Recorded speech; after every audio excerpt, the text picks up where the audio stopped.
गगना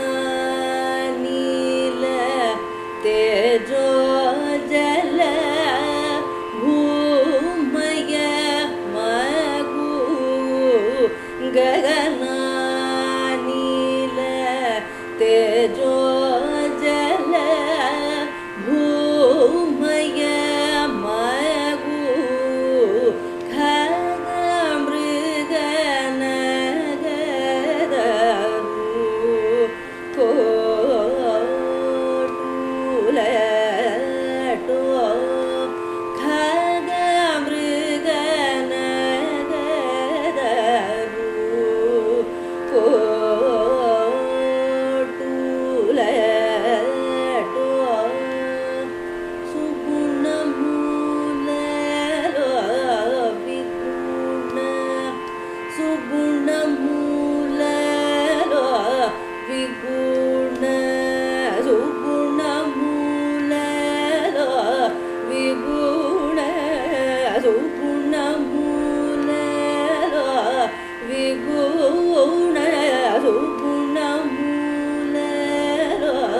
వెలిగే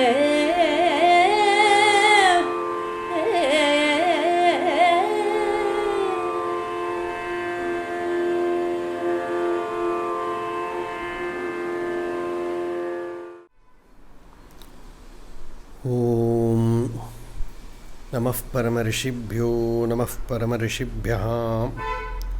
హరి ఓం. అంతరాయతిమిరోపశాంతయే శాంతపావనమచింత్య వైభవం తన్నరం వపుషి కుంజరం ముఖే మన్మహే కిమపి తుందిలం మహః. గురుర్బ్రహ్మా గురుర్విష్ణుః గురుర్దేవో మహేశ్వరः.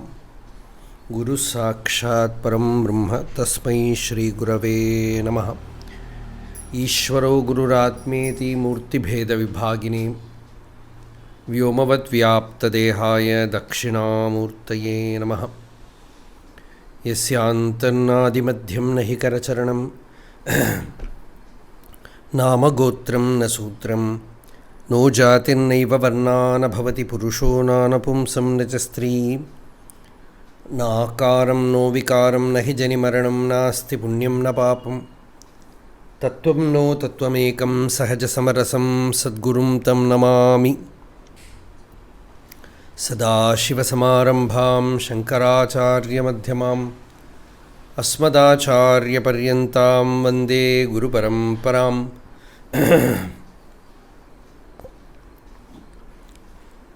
అంతర్యశ్చ బహిర్విధూతతిమిరం జ్యోతిర్మయం శాశ్వతం స్థానం ప్రాప్య విరాజతే వినమతామజ్ఞానమున్మూలయన్. పశ్యన్ విశ్వమపీదముల్లసతి యో విశ్వస్య పారే పరః తస్మై శ్రీరమణాయ లోకగురవే శోకస్య హంత్రే నమః. దేహం మృణ్మయవజ్జడాత్మకమహం బుద్ధిర్న తస్యాస్త్యతో నాహం తత్తదభావసుప్తిసమయే సిద్ధాత్మసద్భావతః. కోహం భావయుతః కుతో వరధియాం దృష్ట్వాత్మనిష్టాత్మనాం సోహం స్ఫూర్తితయాం అరుణాచలశివః పూర్ణో విభాతి స్వయం.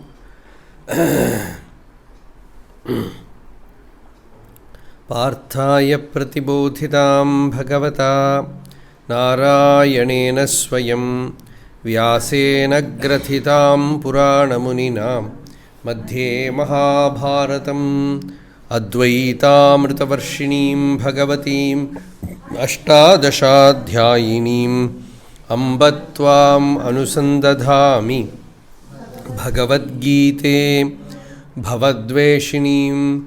నమోऽस्तु తే వ్యాసవిశాలబుద్ధే ఫుల్లారవిందాయతపత్రనేత్ర ఏన త్వయా భారతతైలపూర్ణః ప్రజ్వాలితో జ్ఞానమయప్రదీపః.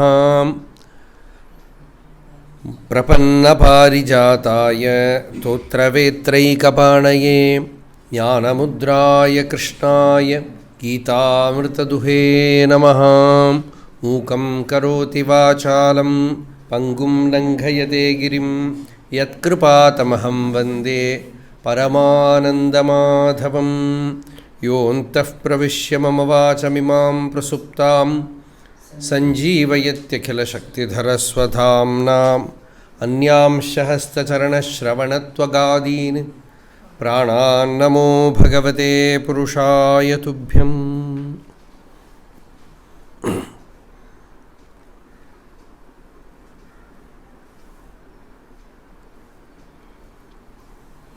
Continuing the Sthita Prajna Lakshana,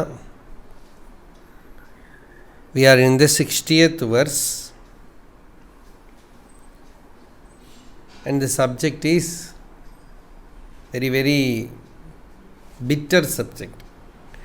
It is controlling the senses. So yatato hyapi kaunteya purushasya vipashyitah ఇంద్రియాణి ప్రమాథీని హరంతి ప్రసభం మనః. This is what we were discussing. యతతః యత్నం కుర్వతః, one who strives, puts effort. Spiritual life depends solely on the employing of will in that direction.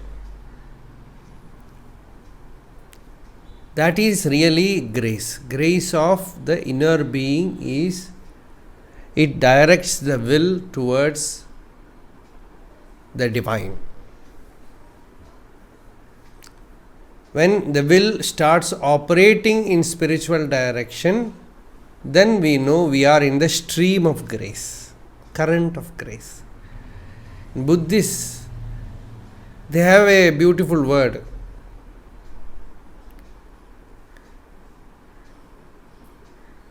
Sroto Jai, that is what they call Sroto Vijay.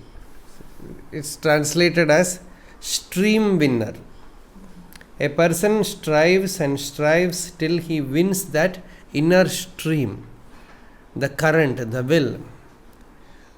It is not free will, but the will that has resolved to make you free. Free, the so-called free will is disastrous. Because of the free will, we have got bound in samsara.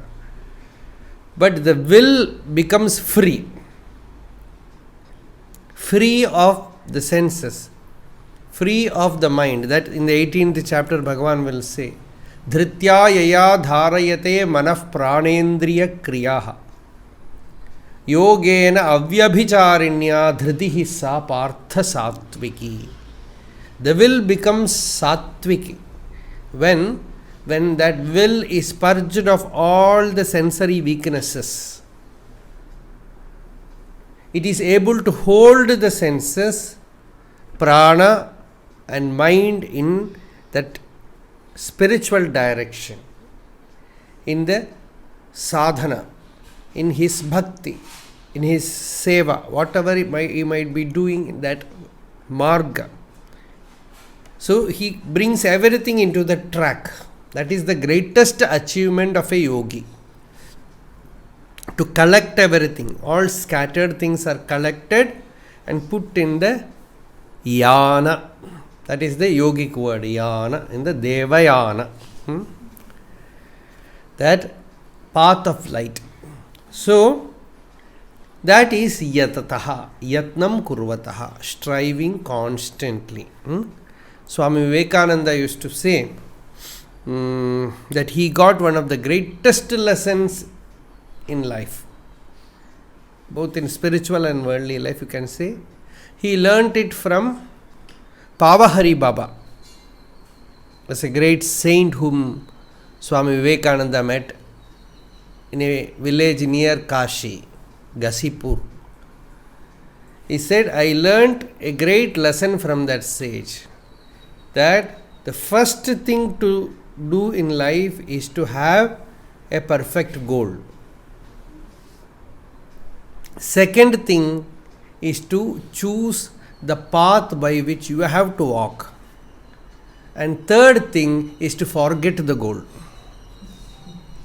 And just walk and walk and walk and walk, and the very walking becomes the goal.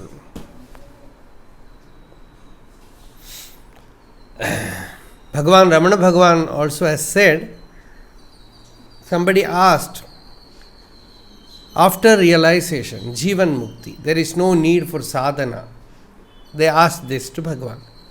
Then Bhagavan said, actually after realization, tapas, austerity becomes incessant.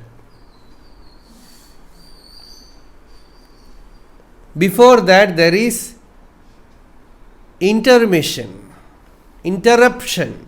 of sadhana. What you call as sadhana, but generally it is tapah. And what is tapas? The state where the I does not arise. That is Bhagavan Ramana Maharshi's definition of tapas. In Upadesha Saram, the last verse, Aham apetakam nija vibhanakam. The state where the individual sense, the small I, the ego I, is not operating. And there is incessant emanation of a healing energy, and that is tapas. When you are in touch with the divine in the heart, just like when you kindle fire, a warmth comes out, like that when that inner tapas is kindled. Actually, in the Upanishadic terminology, tapas itself means Brahman. Tapas is not some means to realize Brahman.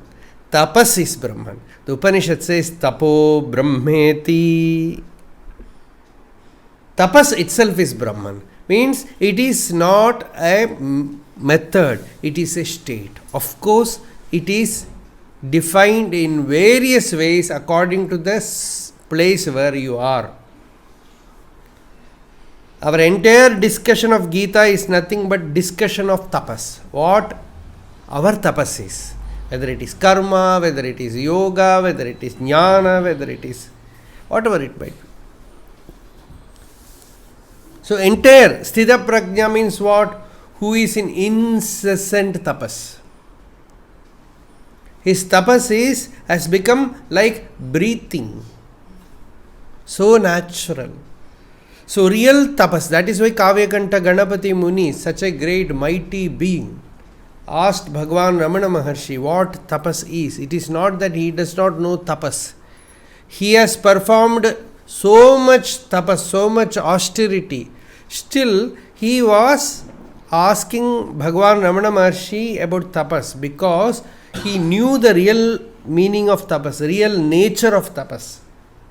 That is why he did not ask about some kind of outer physical austerity. He was asking what the real sacred penance is. I don't know whether we can use that word penance, but that's a beautiful word. Tapas. Tapas means actually heat, energy. It gives out energy.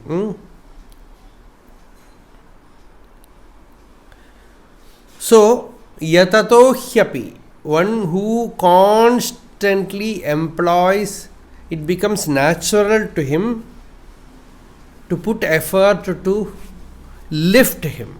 Uddharana, Atma Uddharana.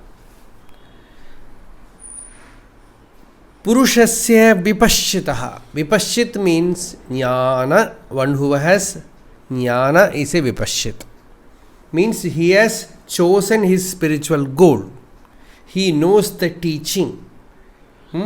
He has resolved to attain God or realization. Such a one is vipashchit. Even such a one often falls. Actually, for him only a fall matters. For a worldly person, he does not know what is fall, what is going up. Everything is same for him. In Bhagavata, there is a beautiful saying. Only a person who is lying in a couch can fall. Not a person who is lying in the floor. Na shayanaha patati adhaha. Adhaha eva shayanaha na patati. One who lies only in a couch will fall, not a person who lies in the floor. So, danger is only when you go up. But certainly such a person will again rise up. Because once you have touched that sacred thing, no more can you be restful in the lower realms. That longing will happen. That thirst will be there. So that is Indriyani Pramathini. Here Bhagavan says senses are so ruthless, so dangerous that they can pull you down from any place. Till you cross their border, their reach will be there. That is why in Lalita Sahasranama you can see in the Mooladhara Chakra that Shakti has 5 phases. 5 phases means what? All the 5 senses are operating. In the next chakra, Manipuraka or Swadhisthana? Swadhisthana chakra, 4 faces. Then above that, 3 faces. In the Anahata, it is 2 faces. In the Vishuddhi, it is 1 face. Like that it goes, because the senses are operating in all the planes. They are only planes of existence. So, we need not have so much insight just to know that everything must be put into order. It's just a warning.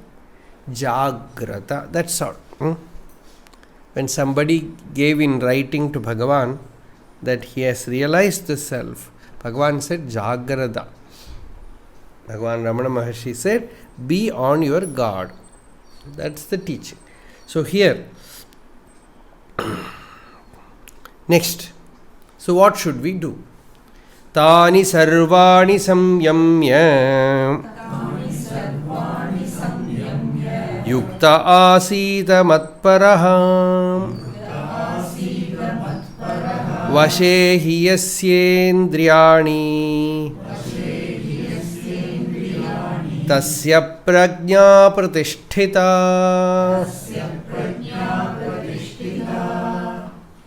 Tani sarvani samyamya. The yogi, having controlled all of them, all the senses. Samyamya means withdrawing, controlling.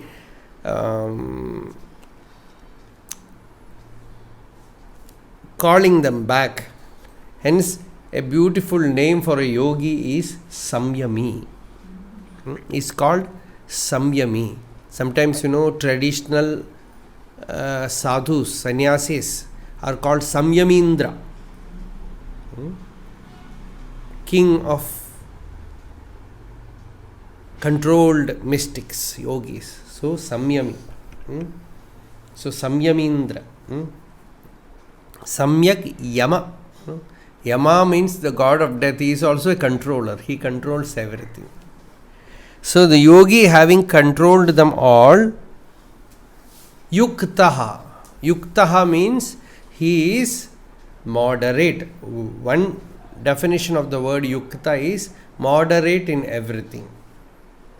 Rhythmic in everything. There is a Tala in him. He is not a Vetala.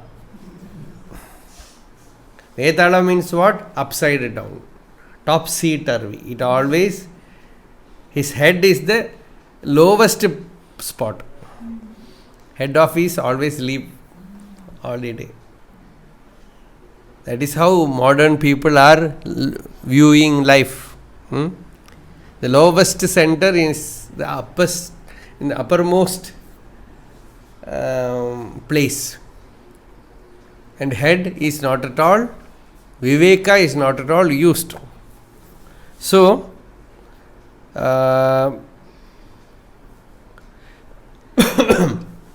Yukta. Yukta has, Gita Bhagavan says, when the mind yata viniyatam chittam atmanyeva avatisthate nispriha sarvakamebhyah yukta ityuchyate tada. Usually Gita, in Bhagavan himself gives definition for a word in another place. So the Bhagavan's definition is, when the mind completely withdrawn abides in the Atman, in the self, undisturbed by any desires, by the wind of any desires, then that state is called Yukta. And one who is in Yukta Avastha is a yogi, is a jnani. So that is one deepermost definition of Yukta. Yuktahara viharasya yukta cheshtasya karmasu. In that shloka, Yukta means everything is moderate, everything is congenial to your spiritual awareness, that way of life. So you lead your life in that way. Nendriyani lalayet nachaitani pidayet. That is the advice of even Ayurvedic physicians. Neither should you over indulge in senses, Lalanam means what? Pampering. You should not too much pamper the senses, nor should you torture them. Necha indriyani lalayet, nacha etani pidayet. They should be kept where they should remain. In Bhakti Marga, the eyes, then there are so many verses where the devotees say, let my eyes behold the Lord, His beautiful form. Let my ears always listen to His stories, His leelas, His nama, His stotras. And let my nose smell the tulasi, the flowers offered at His feet. And let my body contact the feet of devotees, saints. Let me eat only prasada, the food offered to the Lord. Nopayunjyan niveditam. I will not take anything which is not offered to Him. So like that, divinizing the entire sensory plane by offering it to Bhagavan is bhakti. As Narada Bhakti Sutra, Narada says, everything should be offered to Him. Whatever you like, whatever is dearmost to you, give me that, says Krishna to Uddhava. Yadyad ishtatamam loke. Ishta means that you like, desire. Ishtatamam means superlative degree. That which is dearest to you, yacha atipriyamatmanaha. Again he says, which is more and more priyam, dear to you. Tattan nivedayen mahyam. You offer that to me. Then what happens? Wherever you have supreme love, there your individuality resides. When you offer it to the Lord, you lose that individuality and become Ananta. Anantyaya kalpate. And Bhagavan says, then you will achieve Anantata, infinitude. So Tyaga has immense power. Renunciation has immense power. And offering everything to God is perfect renunciation. So offering everything to Him, offering all the sensory activities to Him, that kind of life must be slowly nurtured. We are not here discussing about that ultimate jnana. We are discussing here about the outer orbit of jnana, the fence of jnana. And that fence in that fence only all the temples, ashrams, Vedic rituals, everything come. Modern people, they are Ardhajaradiya. It's a usage in Sanskrit, Ardhajaradiya Nyayam. That Ardhajaradiya Nyayam means, Shankaracharya uses this term. He says, Ardhajaradiyam grihyate. This Ardhajaradiyam means one person, a meat eater, he bought a hen. And then half of it he kept so that it can lay eggs. And half of it he ate. This is Ardhajaradiya Nyayam. This is Padi Vendadumba Tamil. So like that, you take everything partially. When you take jnana from a spiritual tradition, you have to take, when you go and worship Arunachaleshwara, you have worshipped the entire temple. You cannot just only take Arunachala from the temple and say no temple is necessary. Like that, the ritualistic religion, the upasana, the scriptural tradition, the dharma that sages have proclaimed, we segregate some portion of it and take some portion of it. That is called Ardhajaradiya Nyayam. Even with Bhagavad Gita, whatever you like you take, and whatever you don't like you criticize, write thesis on it, and mislead public, mislead people, and put all kind of intentions into the mind of sages. So that is Ardhajaratiyam. What I am telling you is this ritualistic religion is the outermost prakara of this sadhana temple. It is certainly not the meditative state, but it is like this lamp. This lamp post or this lamp is not the light. You have to light the lamp, you can pour oil in it and light the lamp. Like that, this ritualistic portion of religion, if you see Buddhists, they denied all the Vedic rituals. But what happened? You see the Tibetan religion, they developed new rituals because it is the outermost thing which can hold the subtle thing. As you need a lamp to hold the flame, like that, you need these outer rituals to hold that effulgence, that light. So, to control the senses, to keep the senses in order, you need a society. You need a congenial atmosphere. Naturally, we call it a satsanga. A constant atmosphere which will help you. Even if you have the vasana to fall, there is somebody to guard you, somebody to help you. You cannot go out. There is a way to live. And somebody, a great Swami is there, he understands you. Wherever you are, he can help you. Such an atmosphere is called ashrama. Actually, ashrama should remove your shrama. It should remove your effort. It is not to collect funds. It is not for collecting donation. It is not for name and fame. We have changed it like that. It is not for social service. That's a great fault. See, social service must be done. But by whom? By householders, by family people who are in the society.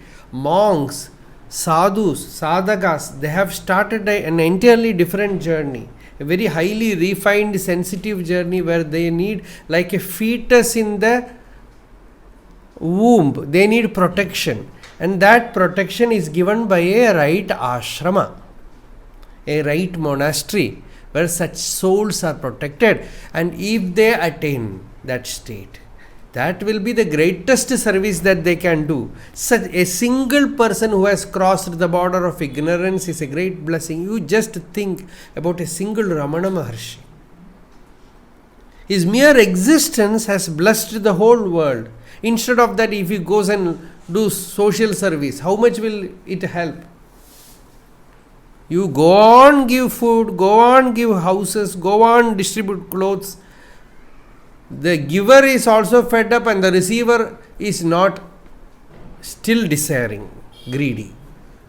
That is the many social service organizations ultimately come to this conclusion and say this. Of course, it is necessary, it is needed. Without that, we cannot live in society. Mutual help is necessary. But a spiritual organization is not for that. This is not my subject now. We are discussing a surgeon.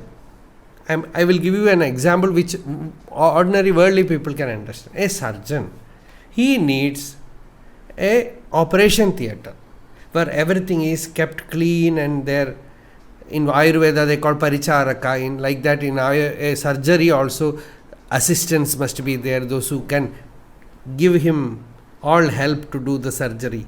Like that, he is keeping a operation theatre. It is kept very clean and well guarded. Somebody goes, what is the use of doing this surgery?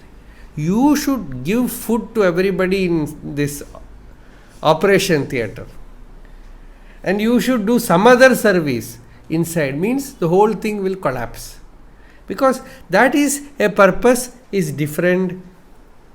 There it must be kept clean, must be that only for that purpose. Like that, A real monastery is for helping a sadhaka from the outermost realm, if possible to the innermost realm. Otherwise, at least in the sensory plane, he is well guarded, and the mental plane, a basic help is given. After that, he will walk out.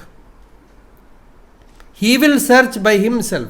Once that necessary help is given, he will search. Instead of that, if that is not given in a spiritual tradition, that is a great loss. It's a great loss, because a seeker, a sadhaka, is a very precious person. And Ishvara is also concerned only about a sadhaka. In Bhagavatam, when all the devas means they are all elements in nature, they go to Narayana and tell him Hiranyakashipu is torturing us. He is torturing the entire nature. That is what that we are also complaining now. No? So he is torturing entire nature. He is disturbing the fire element, the water element, the wind element, the earth element. Everywhere he has polluted, he has corrupted, he has destroyed. All these devas, they go to Narayana. And Narayana says, I will wait. I am not much bothered about you all. But he dares to touch Prahlada, then be certain that he will be butchered. He will be killed. That very moment. Wherever, whatever boon he has accrued, doesn't matter. I will finish him off. That is, the commentary is for Bhagavan, a bhakta, a spiritual being, is like a rare gem. The entire creation is fulfilled when it beholds a spiritually accomplished person. So that is very important. If such a being remains in this planet, all others will be blessed. So that is the important thing. So here the sensory plane, tani sarvani samyamya, all the senses must be put in samyama. I will tell you, I feel this word samyama should be not simply restrained, should be put in the perfect order. Samyama is a beautiful word. That samyama has to be achieved by each and every sadhaka, so that you feel comfortable, you feel relaxed. No more fear from any place. All over. So that samyama must be done. That tani sarvani samyamya yuktaha. Yuktaha means I have defined that moderate, rightful, in order, in harmony. Matparaha asita. Let him stay. Let him live as matpara. Matpara means intent on me, meditating on me. He is anchored in the divine. He is not towards the world. Yukta asita matparaha. Then his mind is turned towards the Atman, the inner God. And his meditation, his samadhi sthiti remains undisturbed, because his senses are all in samyama, in harmony. Then tasya prajna pratisthita. His prajna, his realization, his inner spiritual experience is steady. It is undisturbed. His peace remains undisturbed.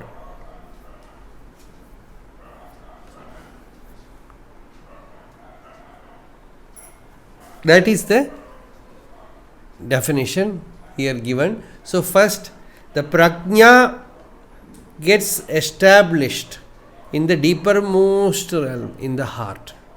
Senses are the outer gate, like the first Dwara in Arunachaleshwara temple. Vaikuntha Ekadashi, that door must open. No? Vaikuntha Ekadashi. That is why Shuddha Upavasa. They are all blessed. Shuddha Upavasi. Upavasi means one who stays near. Upanishad, Upavasa are all actually same meaning. Staying near God, staying near Bhagavan. So when the door is opened, then the next door, this Annamaya and Pranamaya are very, very intimate. Next is the mind. That very step by step Bhagavan is narrating how a spiritual fall occurs. How the mind loses its hold on the higher realm and comes down. That we will see in the next verse. Dhyayato vishayan pumsaham Sangasteshu pajayate Sangat sanjayate kamaha Kamat krodho bhijayate Krodhat bhavati sammohah Sammohat smriti vibhramah Smriti bhramshat buddhinasho Buddhinashat pranashyati.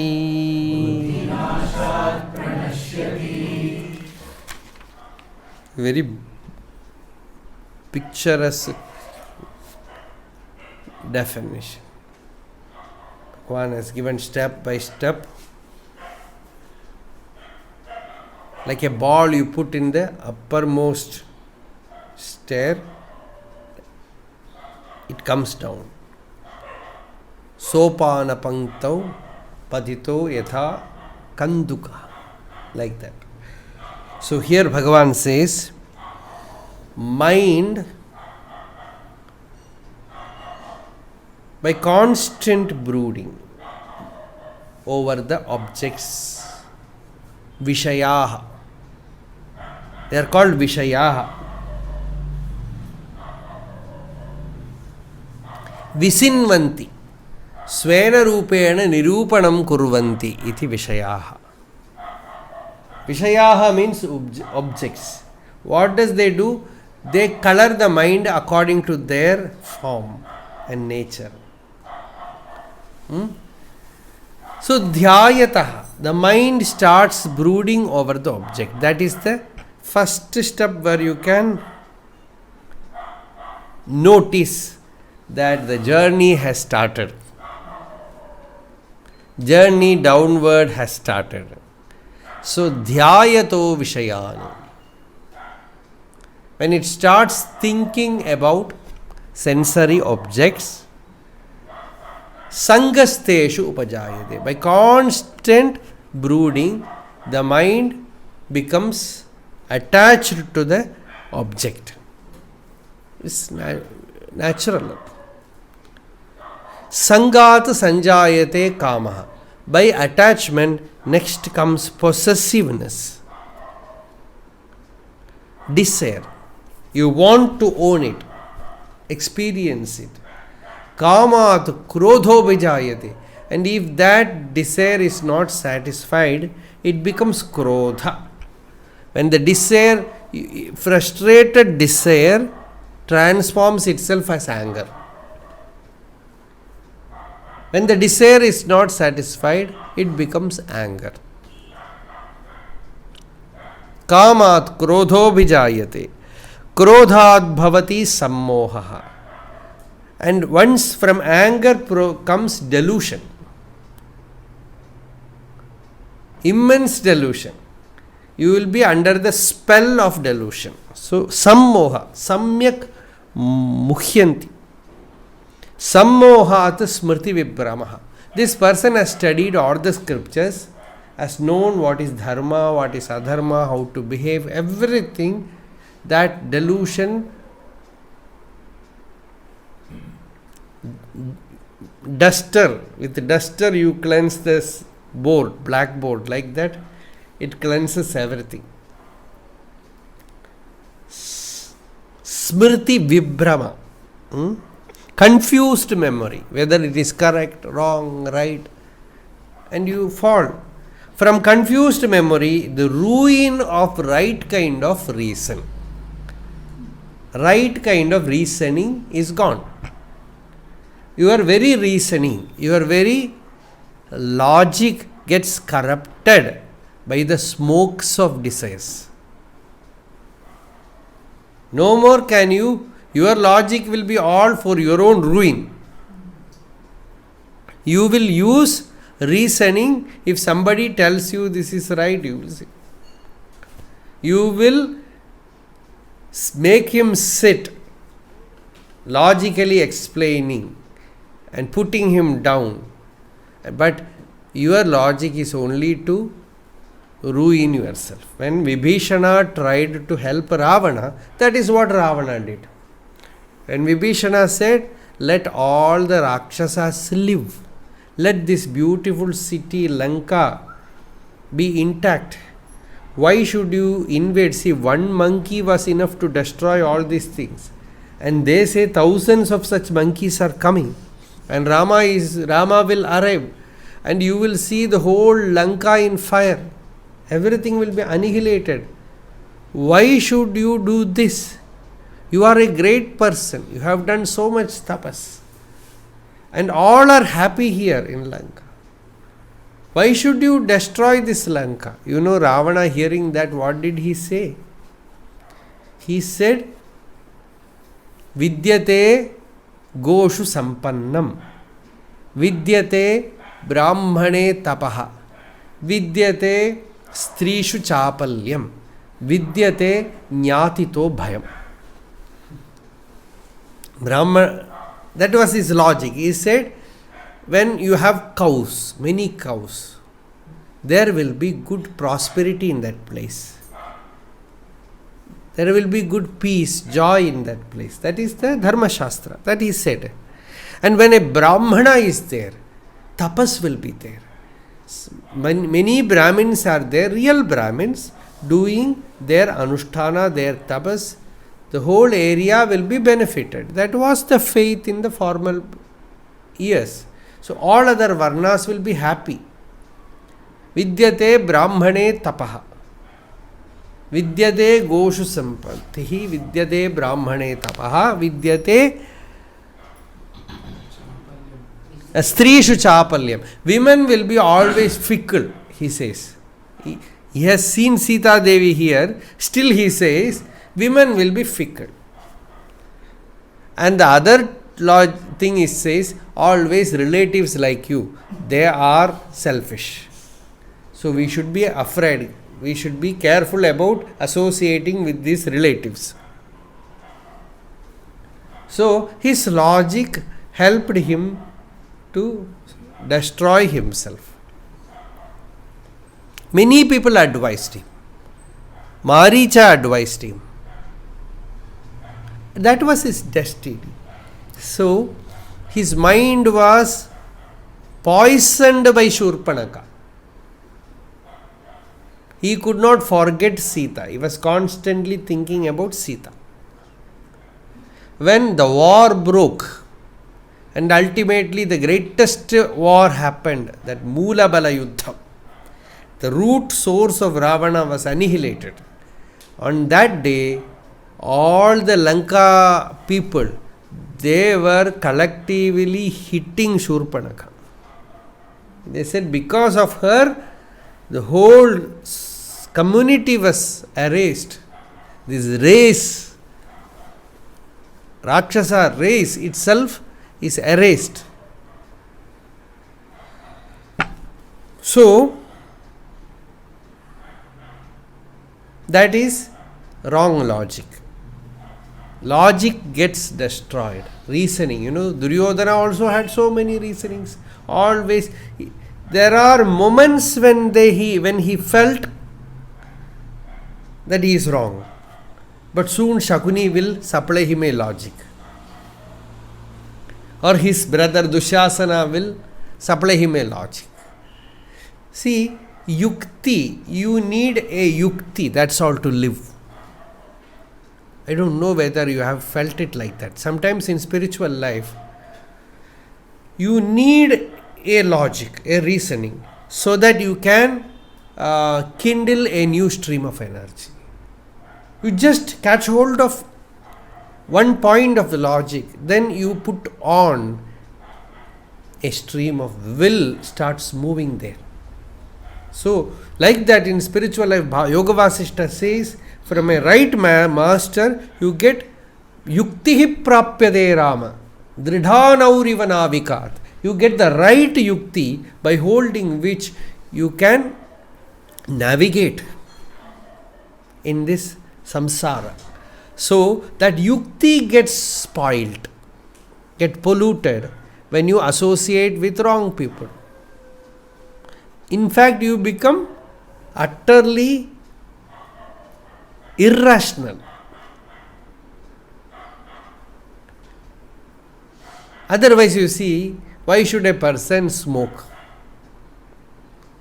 Is it for hunger? Is it for thirst? Or is it for health? Or is it for beauty? If he uses right kind of logic, reasoning, he will find it is nonsense. Once we were going for our talks in Chennai, on the road I told the person who is driving to stop the car to see a very funny scene. Some person was sitting there smoking, and smokes were coming through his nose, and one dog was sitting there watching at him. What will be that creature thinking about him? These human beings are very funny creatures. Like a chimney, something goes out of these nostrils. No? What is the use of it? So if you apply right kind of reasoning, you will find it is absurd. But we do not know how we started. You see somebody doing something, you get habituated to it. And once you are habituated it is very difficult to come out of it. At that time, reasoning did not work. Reasoning is instantaneous. It has to work at the right time. If it does not work at the right time, later on reasoning will not help. You need some outer help, somebody has to help, willpower has to become powerful. Everything should happen. But willpower also depends upon reasoning. If you do not catch hold of the right reasoning, will not operate.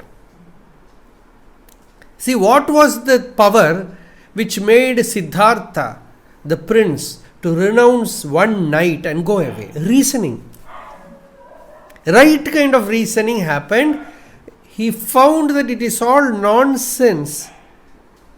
Youth will go, old age will invade, disease will invade, dear and near ones will depart. He himself has to die, become crippled, die. He found all this kingship, everything is meaningless. Not only that he found there is suffering, but he found there is a way out. He found an old man, a dead person, a deceased person. If that alone was there, he would have become depressed. But in the end of his wandering, he found a sage sitting calmly under a tree in complete samadhi sthiti. And that gave him the intimation such a state exists where you can cross over to the other shore. So there came the resolve. The reasoning became perfect. The yukti became perfect. Anugrihita tarka. That is what our Shankaracharya says. Anugrihita tarka. Blessed reasoning. It is not simply polluted reasoning. Kutarka. It is not kutarka. It is blessed tarka. Divinely blessed tarka. And that tarka helps you to reason out or by the power of reasoning to brush aside all that elements that pulls you down, that destroys your life, that pollutes your life. Destiny might bring that. Even that kind of reasoning itself is the power of grace. I don't know whether I have not spoken much about reasoning at all, because people, reasoning means generally we go to intellectualization, so I generally don't speak. But reasoning in the right way, sometimes it happens like this. Not that you too much think, no, it just arises. You cannot say that whether it is intuition, whether it is reasoning, whether it is anugraha. That viveka is perfect reasoning. What we call as viveka means perfect reasoning. It works with such swiftness that you find you just sift all that is dark from the light, and only light remains, and you become, with one hit, all the nonsense is thrown away. So that kind of reasoning is the anugraha of human birth. Only human being can do that. Other creatures are all led by nature only, and they are perfectly under the control of nature, so they cannot breach, they cannot go beyond their limitation also. They don't do any mistake. But human being, he is left free. The senses have no boundary, limitation. So there is very great difficulties there. So right kind of logic must be chiseled out.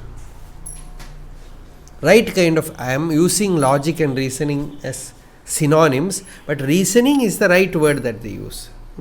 Not this kind of tarka, which kutarka. Not a play of words, not the play of intellect. The reasoning is the power which can help you to pull you out of this slush of worldly suffering, and helps you to move to the higher altitude towards the Kedar, Badri, Kailas, Amarnath.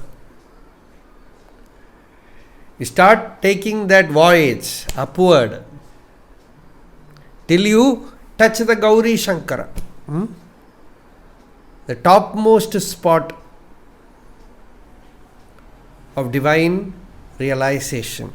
So dhyayato vishayan pumsaha, when the mind starts brooding over the worldly objects, that is where the upasana comes. Mind should have upasana. It should meditate on his Ishtadevata. Should meditate on Bhagavan's Nama, Bhagavan's form, Bhagavan's Leelas, Vairagya, Jnana, Viveka, Tat Chintanam, Tat Kathanam, Anyonyam, Tat Prabodhanam. Thinking about it, meditating on it, mutually conversing about it. This is Brahmabhyasam. This is called Brahmabhyasa. So here, dhyayato vishayan pumsaha, when one broods over the sensory objects. Sangasteshu upajayate, slowly this manapayasam, the mind drinking all the imaginary sweets, gets addicted to it. Sangasteshu upajayate, a kind of sangha attachment happens. Sangat sanjayate kamaha, through constant brooding, this inner cinema, desire to possess happens, and the result is unsettlement. This krodha means, kupyate manaha, kruddhaha bhavanti indriyani, nadi rashaya. The Ayurveda, they says, sarvendriya vikshobha, tridosha kshobha. When this unsettlement happens, desiring is not simply an act. It requires your entire physical system. The body, the mind, everything is involved in it. So when that desire comes, your nervous system gets affected, each and every cell is involved in it. All the what the science medical people call as the chemicals in the body are all activated, or this is called krodha. This krodha is not simply you become angry. Krodha means the result of kama, the result of desire is total unsettlement in the system. The whole system gets unsettled, disturbed. And Tridosha Krodha, the Ayurvedic language, it is the Kapha, Vata and Pitta, all the three gets angry. Means they lose their order, they lose their harmony, they become a chaos happens there. The whole system becomes chaotic. And once this happens, so many chemicals are secreted in the system, they all affect the brain. So naturally, the brain gets deluded. We know many medicines affects the brain because they supply some anti-chemicals. So to certain ganja, something they people take, they have all kind of reactions in the brain. See, the whole thing is material only. You cannot segregate it. Annamayam hi somya manaha. The mind is made of annam, food. And food is not eating. It means any element. Medicine is a food. It affects the mind. Some medicine you take, the mind gets affected. Some drug you take, the mind gets affected because it's an annam. Solid things goes and becomes mind. This is a phenomenon which we see. And the mind judge upon the solid world. So the mind, when it gets deluded, right kind of reasoning is lost. Buddhinasha, that is the end result that we are coming, that is the end result. Krodha comes, everything is traffic jam. Inner world, if you can see, all the streams that are running inside the body, mind gets totally chaotic. And your intellect has lost its right reasoning. It no more finds what is good for it. If somebody tells it this is good for you, they will become angry to that person. And someone comes and tells that, come on, we will go and have some wrong action, something, they will feel this is the most divine person in the world. Good friend. So, viparita buddhi, So, sammohat smriti vibhrama. All the textbooks that he has learnt, everything will lose their hold on him. And next what? When once you forget the teaching, once you forget the culture is built upon your system. The culture is transmitted to your system through the genes. But all the genes are there in your body. They whisper to you like old people in house, but you don't hear. Like grandmother telling you do this, don't do that. They are all whispering from within because they have limitation. The ego has become so powerful that there is a total commotion inside. Then the viveka is ultimately destroyed. The dishana is lost. The medha is lost. The intelligence which has to guide you till you cross the border of Vishuddhi Chakra, the Yoga Bhumika, that becomes powerless and pulls you down to the lower steps of Mooladhara, Swadhisthana and Manipuraka. Means eating, drinking, procreating, amassing, security, fear, you, I, ambition, competition. You come back to this plane. From the plane of meditation, from the plane of you and God, you come back to this dark forces, into the hand of these dark forces. Punarna arohayishyate, says Shankaracharya. It is rarely seen that such a fallen soul again climbs the ladder in this very birth. That is a very sad statement. But if it will not happen to a good devotee. A devotee who has started the journey is held by the Lord. Held by the Lord. He will take him to the higher realm and make him free. That is said because you should be so careful. The constant prayer must be there in the heart. Prayer is like when you were born in this world, you had only one prayer, that is weeping.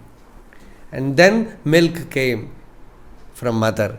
Like that, in Tamil there is a saying, you cry and milk will come. That is the law. Like that, in spiritual world also, you long for that state. Till you cross a certain limit, this longing is the power. It is just like escape velocity that they call. I am not a physics person, but some scientist was there with us, no Vishwanath Mama. So I used to, he told this, to push the rocket outside the gravitational pull.